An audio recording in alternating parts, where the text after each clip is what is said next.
Oh, kia ora, this is Larissa from Magical Moon Astrology here in Te Whanganui-a-Tara, Aotearoa, Wellington, New Zealand.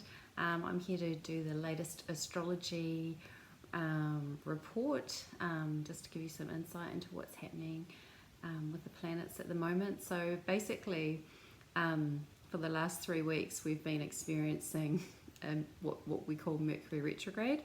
So it's literally what it's called. It means that the planet Mercury, which rules communication, has been moving backwards. So what usually happens during a Mercury retrograde, you might have been noticing, is that there are higher incidence of misunderstandings with people. There might be some breakdowns in communication or breakdowns with plans, like you might have noticed that you've had to review things that you thought were going in a particular way, or things might not be working out as smoothly as usual.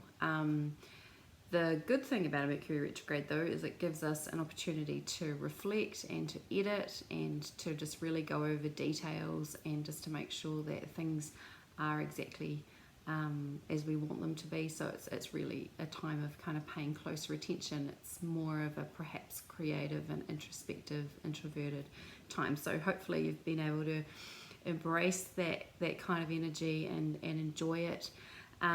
It can also really dredge up some I guess, depending on where it falls in your chart, it can just really bring up some old issues, because it is, retrograding. It is about the past and going over things and rehashing things. So sometimes it's a time where people will come back into our lives that we may need to do another ending with. We might have thought that things had sort of wrapped up, and we might need to have a bit more of a conversation or go back over some of the details of how things were. But yesterday, which was the 19th of January, Thursday, I'm recording this a couple of days before the new moon. So yesterday Mercury was stationed direct, so that means it stops moving backwards and it starts moving forward. So that's it's a really good thing. So that means that some of the things that may have come up during the Mercury retrograde will start to get ironed out, and things will start to move a bit more, maybe start to move forward in a bit more of a smooth way, be able to get some insight into what might have been happening. And so what they call this period is the shadow period, which means that Mercury is moving forward again over the degrees that it's just retrograded backwards over. So basically that shadow period will go on to about February the 4th. So you still might be noticing, misunderstandings and miscommunications and things kind of being ironed out for that next wee while. And the shadow, it's sort of like a little bit of a sneaky, insidious thing that we don't sort of see coming. We all have a shadow, and it's very psychotherapeutic, psychoanalysis, Jungian sort of type thing, which helps bring us in touch with the parts of ourselves that we might not feel comfortable with. So Mercury retrograde is a really great time to be able to do that kind of work as well, therapeutically. Without further ado, let's talk about the new moon. So the new moon is going to be on Sunday, the 23rd of January, and in Aotearoa that is going to be exact at 9:53 a.m. It's going to be a supermoon. So I've just been learning about supermoons. I don't know heaps about them, but basically it means that the moon is traveling really close to the earth, so it can have some effect on Mother Nature, I guess, if you will. Talk of potentially, I don't know, you can say this about any kind of time though, can't you? But seismic activity, and obviously the moon rules the tides, and so when it's closer to us, it can have maybe it has more of an effect. And it's going to be in the new moon is going to be in the sign of Aquarius. And so Aquarius is like the kind of the alien, weirdo, kind of genius, mad professor of the zodiac. So it's like the sign that is really into kind of independent thinking and very much likes to pull itself out of the system and like really shake things up and embrace its own point of view. And so it can be a bit of a rebel. It likes to sort of like there can be some self-righteousness that comes along with Aquarius energy. And it's likes to see itself, I guess, in a way that is progressive and futuristic and doing what's best for everybody. So it's a very collectively focused sign. It's very much about humanitarianism and the bigger picture. It's an air sign, so communication is really important, and sharing ideas around how can we make the world a better place. And so interestingly, the planet Saturn, which is one of the rulers of Aquarius, has been going through Aquarius for the last couple of years, has very much shaped the pandemic, and it's been around restriction, around freedom, because Saturn is the restricting part, and it's also the responsibility part, the growing up, the maturity. Good things take time, it's like a pretty paternalistic planet as well, and so that's been going through Aquarius, and so basically there's been the restriction around Aquarian type things. So normally, Aquarius is very much about freedom of thought, so you notice that a lot of that sort of stuff has come out, and there's been like tension and things around that, and sharing ideas, and sort of also in tension with, like, say, the state and government and big institutions and organizations, which would be Saturn, the authority. And so so basically there's been a lot of energy, I guess, in an Aquarian type way in the last few years, but it's been a little bit sort of tricky for it to be expressed. It hasn't sort of been expressed in a really free and easy kind of way. But yeah, this new moon is an opportunity to be able to set some intentions. New moons are the time when when there's the least amount of light in the sky, and so consciousness is at its lowest. We might find that we don't have as much energy around a new moon, and basically what happens over the next 2 weeks is that the energy grows, and that the light grows with the moon, and so that in some way some of our intentions and wishes can start to manifest. But it's important that we take steps in doing that. So yeah, having a think is, what's important is having a think around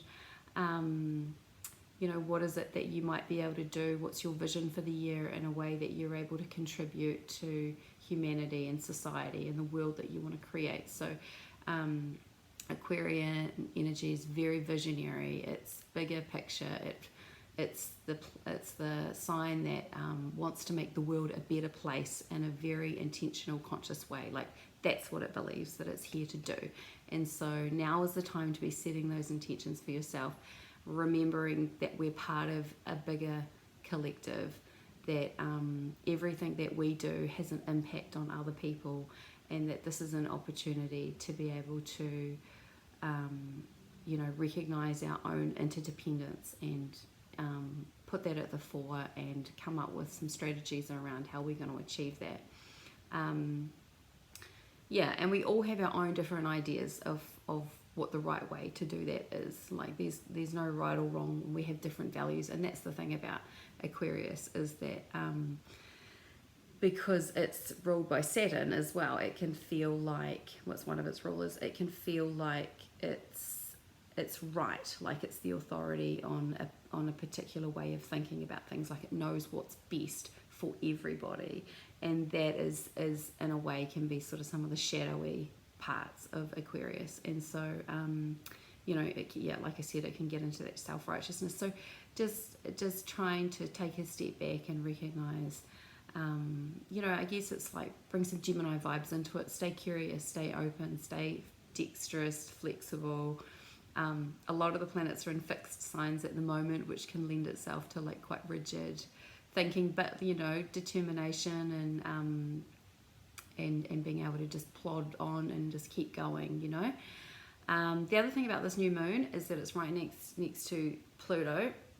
So Pluto is a planet of transformation and power and destruction, and So it transforms whatever it touches. And so when it's next to the moon, basically it lends itself to like it offers an intensity, particularly around moon type things. So like our emotions and our habits and our day-to-day living and how we are in the world. So you might just notice that you are feeling more intense at the moment, and that's okay. That's just part of the picture. And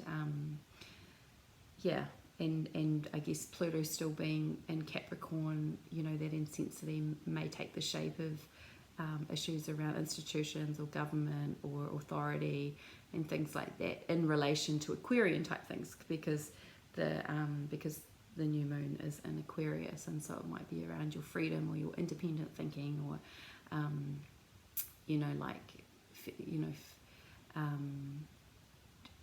trying to step out and be expansive and really be truly yourself. You know, there might sort of be some kind of focus on that in some way. I mean, Aquarius is wonderful. It's a really eccentric sign. I really like it. I've got an Aquarius ascendant, so very sociable, friendly, kind of outgoing, and a bit of a rebel.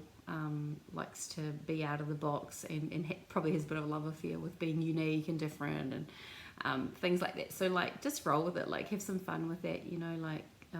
Get in touch with the parts of yourself that does like to be a bit of a rebel and a bit out there. That can be quite fun.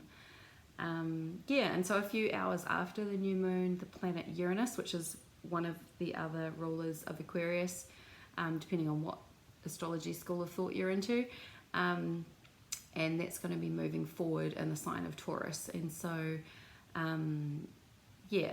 so that area of your chart, that things will start moving forward, and that, and so it's I think that everything will start to just kind of feel a little bit easier, just slowly as the year starts to take hold, because we've had these retrogrades at the beginning of the year. Like Mars was retrograde, Mercury's retrograde, in Uranus. It's sort of like slows things down, but it's coming up to a time where it's really good to be doing some manifesting and setting intentions and really dreaming into, I guess, the life that you want to have. Like, there's a lot of really forward momentum this year, particularly with Jupiter being back in the sign of Aries, because Aries is just real go-getter. Jupiter will bring you dreams. It's really good, positive energy.